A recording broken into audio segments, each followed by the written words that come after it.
المرأة التي تعتز بنفسها تصنع رجل قوي. ارجع بالتاريخ وراء إلى أفضل الخلق، أرجل واحد بالدنيا، أرجل واحد بالتاريخ.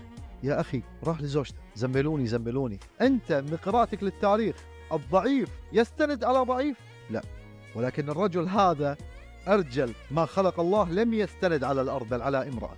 كان أكثر أهل مكة بيتا وأعظمهم شرفا وأوسطهم نسبا، تركهم كلهم راح لزوجته. ليش؟ أعطته انطباع أنها قوية. لما توفيت رحمه الله وتوفي عمه في نفس العام سموه عام الحزن. أنت تتوقع أن سموه عام الحزن عشان ماتوا خديجة وأبو طالب؟ سموه عام الحزن لأنه لم يبكي رسول الله عليه الصلاة والسلام فيه كثر ما بكى فيه. سموه عام الحزن لأنه كان أكثر عام بكى فيه النبي عليه الصلاة والسلام، بكى على خديجة. كان أرفق بنفسك يا رسول الله. قال إنها أم العيال وربة البيت. أرجل واحد في التاريخ يقول عن زوجته ربة البيت.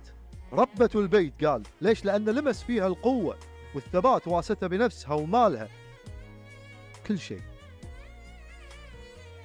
تشتبه بمرأة ضعيفة عمرك ما راح تعمر، وتبقى أساسا أنت راح تتعب. تروح الدوام وأنت مشغول بالك، صح؟ تروح تسافر وأنت